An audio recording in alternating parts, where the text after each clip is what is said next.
हाँ, आप इसके लिए बात करेंगे।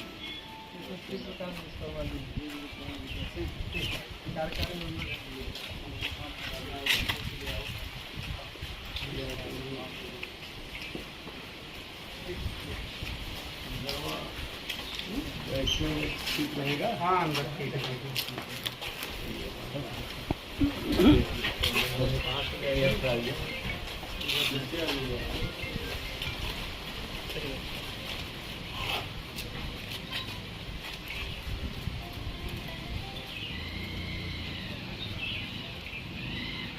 जौनपुर मछली शहर सहित 80 की 80 लोकसभा सीटें यूपी की और जो 400 पार, अब की बार 400 पार, फिर एक बार प्रचंड बहुमत से मोदी सरकार, इसका फैसला देश की जनता कर चुकी है। 2014 में मोदी जी के नाम की हवा थी, 2019 में आंधी थी और 2024 में मोदी जी के नाम का तूफान चल रहा है। कमल खिलेगा तो जौनपुर भी खिलेगा, मछली शहर भी खिलेगा, यूपी खिलेगा और हिंदुस्तान भी खिलेगा, ऐसा लोगों का भरोसा है। कांग्रेस के मैनिफेस्टो लेके क्या कहेंगे आप? कांग्रेस का मैनिफेस्टो एक धोखा है, एक जाल है और कांग्रेस ने अपना जो आचरण है वो मुस्लिम लीग की तरह कर लिया है। पिछड़ों का आरक्षण छीन करके मुस्लिम लीग को देने का जो प्रयास कर रही है या मुसलमानों को देने का प्रयास कर रही है, ये संविधान के विरुद्ध है, ये बाबा साहब भीमराव अंबेडकर का अपमान है, ये ओबीसी का आरक्षण छीनने का नहीं, ये तो डाका डाल देने का प्रयास है और इसका जवाब देश की जनता कांग्रेस को दे रही है। पीडीए कहीं नहीं जीत रहा है, पीडीए बुरी तरह से पिट रहा है।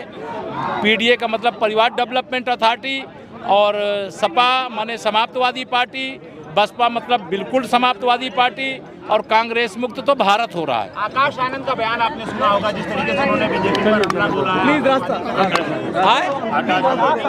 आकाश आनंद ने जो हमला बोला है उसको किस तरह से देख रहे हैं आप? ऐसा है, वो आप सब लोग पूछो सवाल, इसके लिए बोले हैं। अब आपने पूछ लिया सवाल, उनके खिलाफ कानूनी कार्रवाई जो आयोग को करनी चाहिए कर रहा है। आप सबको वंदन करता हूँ, अभिनंदन करता हूँ। 2024 का लोकसभा चुनाव, ये ध्यान में रखना, ये ऐतिहासिक चुनाव है। 30 वर्ष तक इस देश के अंदर पूर्ण बहुमत की सरकार नहीं बनी थी, देश दुर्दशा को प्राप्त हो गया था।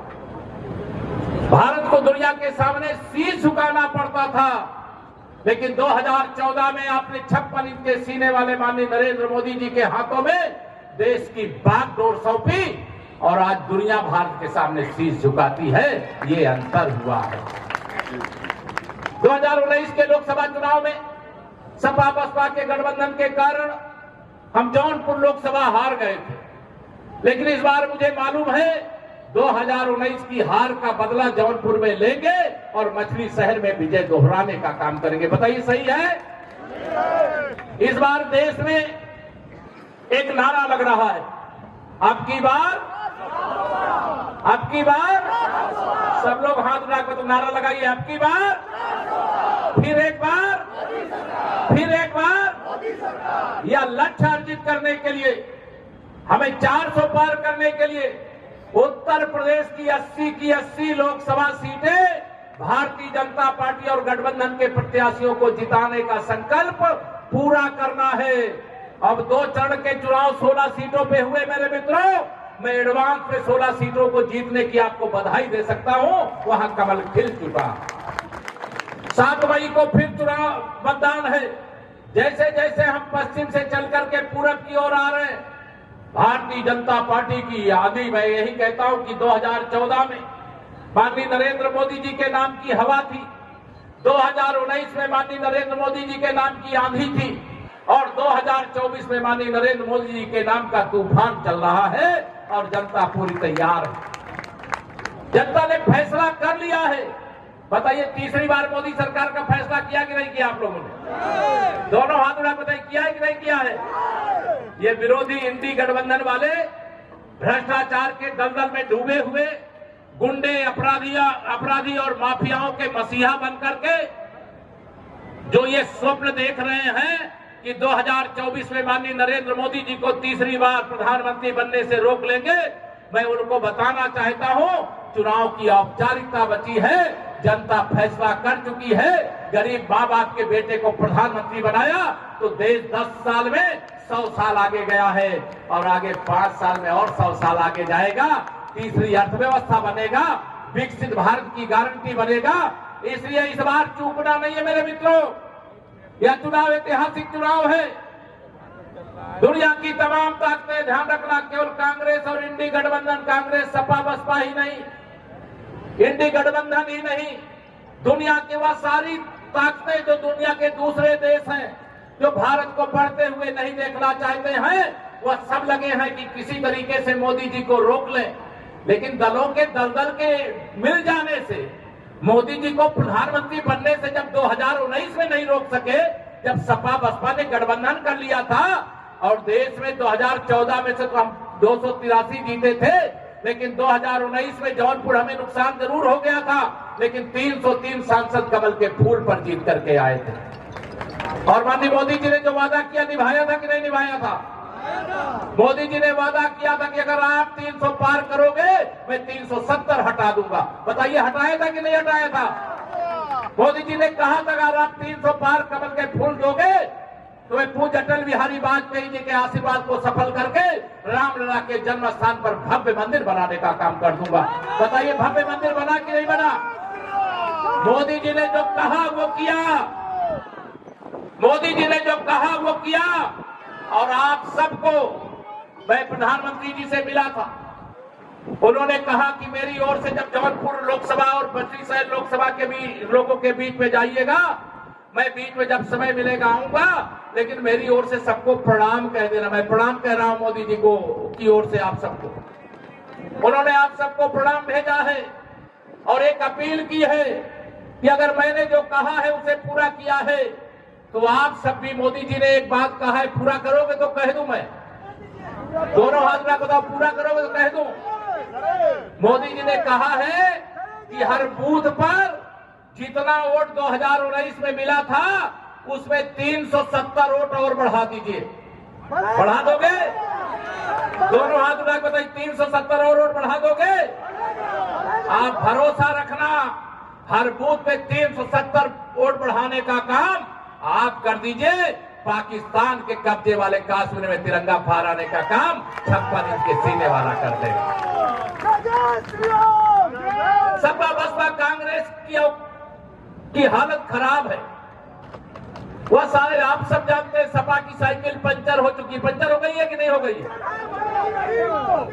हाथी कहां गया कोई पता नहीं चल रहा है। और हाथ के पंजे को तो देश की जनता ने ही मरोड़ दिया है। अभी मैं जब आ रहा था यहाँ लखनऊ से जौनपुर, तो मैंने देखा अभी सूरत में भाजपा के एक निर्विरोध सांसद निर्वाचित हुए और आज इंदौर चला है। इस गाड़ी में बैठी हुई है, गाड़ी का नंबर है EC32 NC 9777 और यहाँ पर आज अपने नॉमिनेशन के लिए आई हुई है। उनसे बातचीत करने का प्रयास करेंगे, जानेंगे कि क्या है पूरा मामला आज का। आज का नॉमिनेशन के लिए आज का नॉमिनेशन दूर हट जाओ।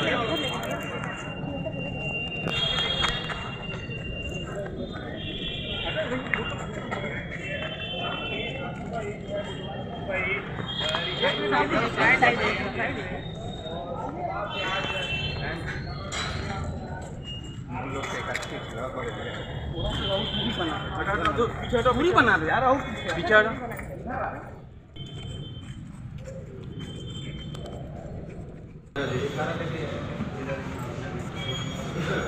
चलिए भाई, ठीक है। अरे अपने एक इधर आ जाइए भाई। हमारा सुप्रीमो मायावती जी भी सपोर्ट मजदूरों को बहुत सपोर्ट करते हैं और उन्हीं का जो आशीर्वाद मिले हैं आज हम नामांकन किए। मैडम आज सांसद धनंजय सिंह भी मौजूद रहेंगे आपके साथ नामांकन? मैडम उनके आने से पहले ही नामांकन हो गया, मतलब ये था कि ऐसा कुछ मतलब आएंगे नहीं तो है। साथ में करेंगे। अरे आपको पता है ना, और भी कर सकते हैं नामांकन, इट्स नॉट वन टाइम। ये अच्छा दिन था तो आई वांटेड टू आज पहले धनंजय सिंह जी ने बताया कि आज करने के लिए, फिर उन्होंने पहुंचेंगे शाम तक, फिर अगली दिन हम जनसभा के साथ और उसका जनसभा जौनपुर जनता का जो आशीर्वाद के साथ हम दूसरा वाला लगा। रिहाई के संबंध में मैडम क्या कहेंगे? कितना आपको रिहाई को लेकर आज क्या कहेंगे? मिल रहा है? बहुत समर्थन मिल रहा है, बहुत सपोर्ट मिल रहा है।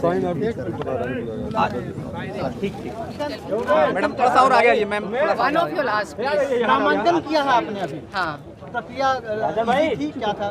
बहुत इजी थे, थोड़ा सा आगे आ जाइए। थोड़ा सा आगे प्लीज। थोड़ी सी मैम। बहुत इजी थे और सपोर्टिव थे, कोई दिक्कत नहीं थे। धनंजय सिंह को जमानत मिल गई है। हाँ आज मिल गया, आपके और साथ कब तक आ जाएगी? शायद शाम तक या रात, क्योंकि दूर है ना। इट इज़ ऑलमोस्ट 9 आवर्स का जर्नी है। आज सुबह 8 o'clock बाहर आए, तो उनके आने से फील्ड में क्या परिवर्तन आएगा? नीचे को चेंजेस समझ में आएगा उनके आने से? कोई आगे? 22 साल के बहुत अच्छा। यस, वो ही पिछली 25-30 साल से वो राजनीति में है और सबसे बहुत कनेक्टेड है हर वर्ग लोगों से, क्योंकि उन्होंने जात और धर्म उठकर सबके लिए काम किए। सो डेफिनेटली इसका असर बहुत पड़ेगा। अभी मैडम तक वो उनकी आपकी बरेली में बोले हैं कि सरकार- हमारे ऊपर गलत और फर्जी तरीके से मुकदमे में फंसाया प्लीज, गया। I don't want to talk compromising anything about उनके नॉमिनेशन। absence से कोई फर्क था अभी तक? वो एब्सेंट थे? ऐसा नहीं था एक्चुअली। बहुत लोग और ज़्यादा आगे आकर हमको सपोर्ट किए। मैडम, आप सामने 2 पूर्व मंत्री चुनाव लड़ रहे हैं, कैसे आप देख रही हैं मुकाबला? अपनी अपनी चुनाव अपनी लड़ रहे मंत्री है, तो टुडे एवरीबडी इज, आज तो सब लोग कैंडिडेट्स तो है। मार्जिन कितना रहेगा जीत का? कितने वोटों की मार्जिन वो रहेगी? 4 तारीख को यूल नो। गुड मार्जिन रहेगा, बट थैंक यू।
कैसे देख रहे हैं यहाँ का पॉलिटिकल सिनेरियो? पॉलिटिकल सिनारियो तो रोज देख ही रहे थे अखबारों के माध्यम से, तो पता चल ही रहा था। और छूटने से मैं 4 दिन पहले जौनपुर से बाहर गया, तो जौनपुर जेल में भी तमाम लोग मिलने जाते थे। करीब 1000 लोग तो बंद ही हैं, जौनपुर जिले के ही बंद हैं। उनसे मिलने जुलने वाले लोग जो आते थे, अक्सर वहाँ पे भेंट मुलाकात लोगों से हो ही आया करती थी, और खबरें तो पता चलती रहती थी जौनपुर के चुनाव को लेकर। और जिस तरीके से हमारे खिलाफ घेराबंदी की गई थी ताकि हम चुनाव से दूर रहें, पहले तो पार्टिसिपेशन के बाद फिर हम आगे भाग ही न ले सके। हमारी पत्नी को बहुजन समाज पार्टी ने यहाँ से प्रत्याशी बनाया, बहन मायावती जी ने, तो उसमें इन लोगों की मंशा थी कि हम उस चुनाव में सम्मिलित न हो पाए। और मैं तारीफ करूंगा अपनी पत्नी की, जिन्होंने इस चुनौती भरे समय में इस चुनौती को स्वीकार किया और अपना कदम आगे बढ़ाया। और जनता का भी भरपूर समर्थन मिला है, जौनपुर के लोगों का, हर वर्ग के जात मजहब से ऊपर उठकर लोगों ने बहुत स्नेह और सम्मान दिया उनको। और मैं अपने क्षेत्र, अपने समस्त जनपद वासियों का बहुत बहुत शुक्रगुजार हूं उनका, और उनके जितनी हम तारीफ करें कम है। इस संघर्ष के दौर में वो लोग पूरी ईमानदारी के साथ, मैं देख रहा हूं जो लोग हमारे साथ पिछले 25 वर्षों से साथ रहे, सब लोग एकदम एकजुट होकर साथ हैं, और उसकी तादाद बहुत ज्यादा बढ़ी है। और आम जनमानस का जिस तरीके से स्नेह और समर्थन मिला है, उनको भी कहीं न कहीं लगा है जो जिस तरीके से मेरे साथ जो घटनाक्रम हुए वो गलत थे। आप सभी लोगों को मालूम था जिस मामले में मुझे सजा हुई, वो मुकदमा 2020 में मेरे ऊपर कायम किया गया था कोविड के दौरान। और अभी आप इस गली में, अभी आप लोग पत्रकार हैं, इस गली से निकल के जाइए, क्या दशा अभी भी नमामि गंगे की जो दंश झेल रहा हमारा जनपद पूरी तरीके से। बरसात में देख रहे थे गाड़ियां धंस जा रही थी, कुछ न कुछ हो ही रहा था। तो अगर ऐसे मुद्दों को उठाना, वो मुद्दा विधान परिषद की कमेटी में भी उठा हुआ है, उसकी जांच हुई, डीएम की उसकी एडवर्स रिपोर्ट भी है उसकी, और उस वैसे मुद्दे को उठाना, क्या लोकतंत्र में विपक्ष की कोई भूमिका नहीं है? सत्ता पक्ष के लोग इतने ज्यादा वो निरंकुश हो गए हैं कि लोकतंत्र में विपक्ष की भूमिका खत्म कर देंगे। इसका जवाब जनता देगी इस बार। कैसे देख रहे हैं अब जो चुनावी समीकरण यहाँ पर है? कल आपका एक बयान आया सत्तारूढ़ दल को लेकर के, बिना नाम लिए आपने कहा साजिशों का जो दौर जिस तरह से आपके समर्थक बात करते हैं, तो वो क्या है? ऐसा क्या है धनंजय सिंह में कि सभी चाहते हैं कि वो सलाखों के पीछे रहे? ऐसे बयान भी आते हैं। अब उनको लगता है कि हमारे रहने से उन्हें खतरा है यहाँ पर, तो आए दिन मुकदमे लादे जाते हैं। आप देख ही रहे होंगे, उनको आज से नहीं बहुत पहले भी 2002-03 में भी हमारे ऊपर तमाम मुकदमे लादे गए थे। जब मैं विधायक था, कम से कम मुझे लगता है कि 1-1.5 महीने के अंदर ही 10-12 मुकदमे कायम कर दिए गए थे उस समय की तत्कालीन सरकार से समर्थन वापसी लेने के। तो ये तो सिलसिला चलता रहता है राजनीति में, लेकिन हम लोग इससे क्या पैर पीछे कर लें? क्या लोकतंत्र में अपनी बात कहना भी गुनाह है? मैं बेबाकी से जनता के मुद्दों को हमेशा उठाता रहा हूं, उठाता रहूंगा, सदन पे, सड़क पे। इसके लिए जो भी खामियाजा भुगतना पड़े, मैं उसके लिए तैयार हूं। श्रीकला जी पहली बार लोकसभा का चुनाव लड़ रहे हैं, उनके सामने जो 2 अन्य उम्मीदवार हैं वो बड़े पौधे के नेता रहे, चाहे भाजपा के उम्मीदवार की बात की जाए चाहे सपा के उम्मीदवार। ऐसे न, तब एक चीज हम भी बताएं आपको, राजनीति में श्रीकला जी भी पिछले 3 वर्षों से जिला पंचायत अध्यक्ष के रूप में यहाँ काम कर रहे हैं, और मुझे लग रहा है अच्छा ही काम उनका चल रहा है क्षेत्र में। आप लोग जिला पंचायतों को पहले भी देखे होंगे, आप भी देखते हैं, आप उसका मूल्यांकन कर लीजिए। और रही बात जो लोग भी प्रत्याशी लड़ रहे हैं, एक व्यक्ति का तो, समाजवादी पार्टी के प्रत्याशी का तो जनता से कोई जुड़ाव नहीं रहा, जनता के चुनाव से उसका कोई मतलब नहीं रहा। वो विधान परिषद के सदस्य रहे हैं, उसके बाद उन्होंने मंत्री बन गए, और दूसरे जो आए हुए मुंबई की राजनीति से आए हैं। शहर की राजनीति 2-3 किलोमीटर की राजनीति होती है, अभी जौनपुर की बड़ी राजनीति है। 100 किलोमीटर एक छोर से दूसरे छोर, जंगई से चलेंगे तो सूरापुर तक 100 किलोमीटर की यात्रा तय करनी पड़ेगी, तब राजनीति को समझ में आएगा। और दोनों के राजनीति में सामंजस्य बना पाना बहुत कठिन काम है, वो सामने दिखेगा। सब लोग अपने अपने, जहां तक आप कैंडिडेट की बात कर रहे हैं, मैं कैंडिडेट की बात कर रहा हूं, जो भी लोग लड़ेंगे चुनाव सामने, ये दल के नाम पे जितना लड़ पाएंगे, अपना कोई आधार नहीं। हाथी का अपना आधार है, बहुजन समाज पार्टी का एक अपना आधार है, और इस जिले की राजनीति 25 साल से एक हमारा भी आधार है। हमको हाथी से ज्यादा फायदा होगा, लेकिन हमारे समर्थकों से भी हाथी को फायदा होगा।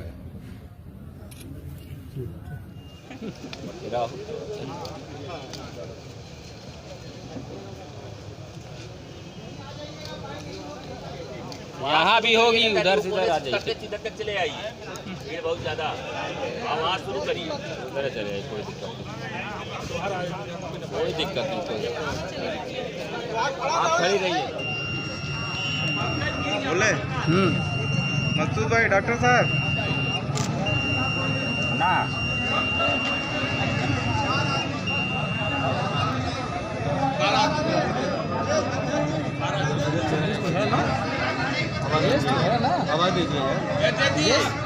अरे जरा इनको बगल कर, पुलिस वाले भाई से बगल हो, एक गमछा भाई इन्हें तो बगल कर, एक गमछा भाई मनोज भाई थोड़ा। यहाँ से पत्रकारों को छोड़ के कोई यहाँ खड़ा ना हो।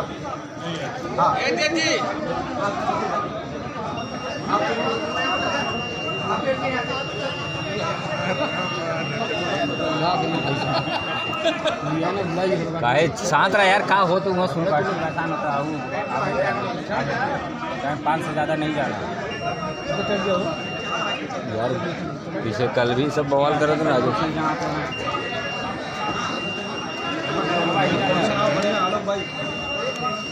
अरे यार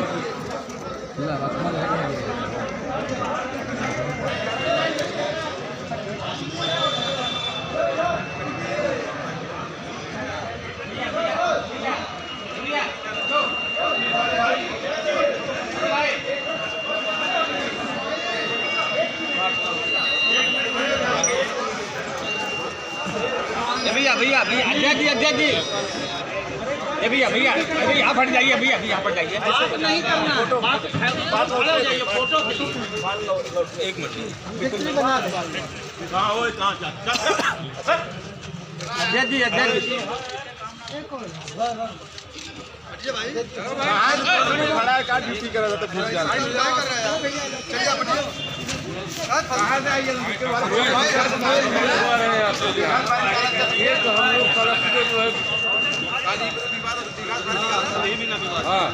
आपने भैया नमस्कार।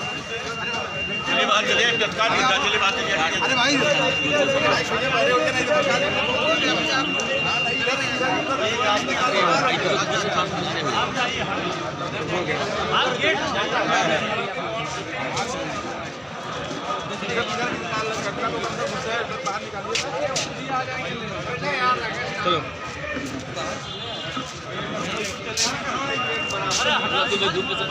किन मुद्दों पे चुनाव जौनपुर की सम्मानित जनता पूरा आशीर्वाद दे रही है, पूरा समर्थन दे रही है। किन मुद्दों को लेके चुनाव मैदान में उतरे हैं? जौनपुर के विकास का मुद्दा, मेडिकल कॉलेज का मुद्दा, बाईपास, अंडरपास, फ्लाईओवर, ये तो जौनपुर के लोकल मुद्दे हैं। बाकी बड़े पैमाने पर देश में बेरोजगारी है, महंगाई है, किसानों को खाद बीज महंगी मिल रही है, उनके कर्जे नहीं माफ़ हो रहे हैं, पुरानी पेंशन नहीं बहाल हो रही है, और ये अग्निवीर योजना हमारे बच्चों के ऊपर थोपी गई है। ये सारे मुद्दे हैं जिनको लेकर के इंडिया गठबंधन समाजवादी पार्टी चुनाव में जा रही है, और जौनपुर की सम्मानित जनता पूरा स्नेह दे रही है और पूरी बहुमत के साथ चुनाव निशान साइकिल के सामने वाली बटन को दबा के जिता करके अपना आशीर्वाद दे के भेजेंगे। बहुत बहुत धन्यवाद।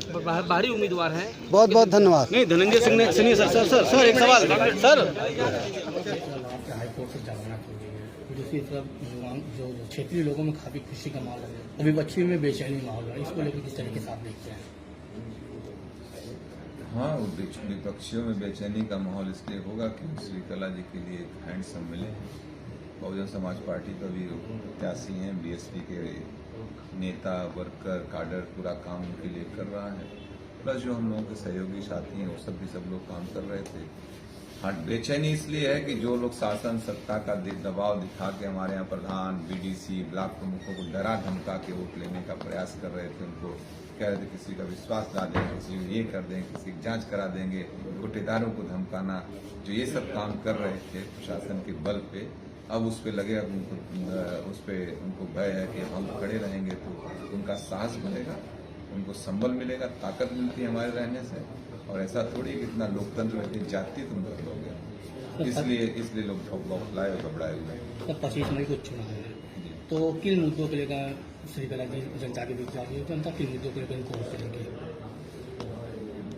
देखिए, जनता बहुत समझदार है यहाँ की, स्थानीय इश्यू बहुत है, और आज की डेट में डे टू डे के जो हालात हैं, इस तरीके से लोग तहसीलों पे परेशान हो रहे हैं, थानों पे परेशान होते हैं, हर जगह जाके परेशान होते हैं तमाम छोटे छोटे कामों से।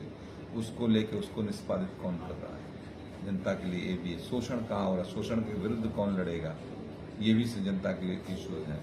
और जो डेवलपमेंट जहाँ पे जिस तरीके का भ्रष्टाचार जो व्याप्त हो रखा है यहाँ पे, खासतौर से स्थानीय स्तर पे बहुत ज़्यादा लोगों से, प्रधानों से, कोटेदारों से तंग आ गए हैं लोग यहाँ पर।